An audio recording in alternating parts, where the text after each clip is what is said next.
在一个寂静的工作室里，独自坐着一位名叫李明的木工。他拥有着超凡的雕刻技巧和创造力，对木材中的美感有着独特的洞察力。有一天，李明看着手中的铅笔，思考着如何将其变成一件独特的艺术品。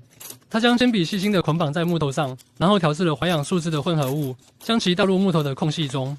接下来，李明将作品放入机床中，开始了精密的雕刻过程。机床发出低沉的嗡嗡声，铁刀与木材碰撞的声音交织在一起，犹如木头与时间共舞。经过数小时的辛勤劳作，李明完成了他的艺术花瓶摆件。它如同一朵盛开的花朵，铅笔缠绕出精致而错落有致的纹理。透明的环氧树脂为作品注入了光彩，让整体变得神秘而迷人。李明带着这件作品来到一个艺术展览会，当人们看到这个独特的花瓶摆件时，他们都忍不住发出了惊叹声。这种对铅笔和环氧树脂的创意运用，精湛的雕刻技艺使众人都大开眼界。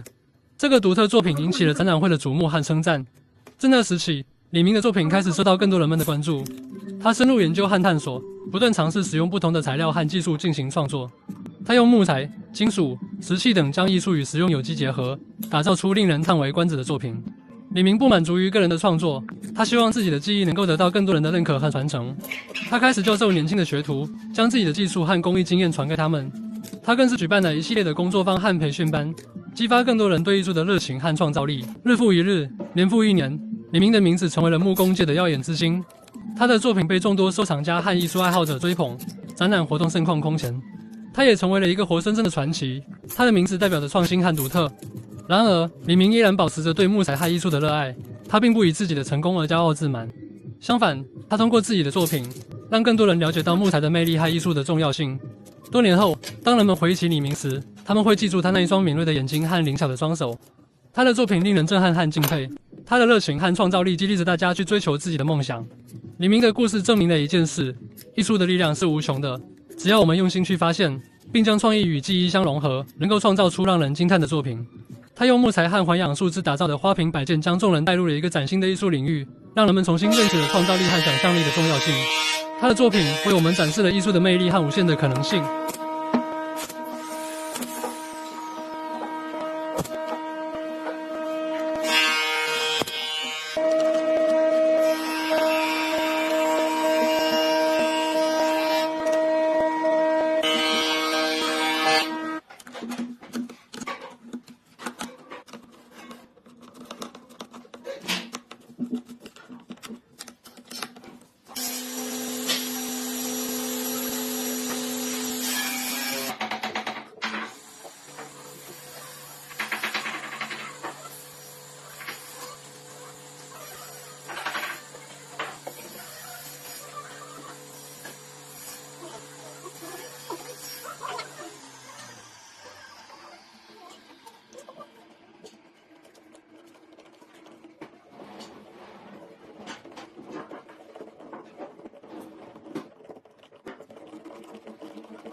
谢观看，我们下期再见，拜拜。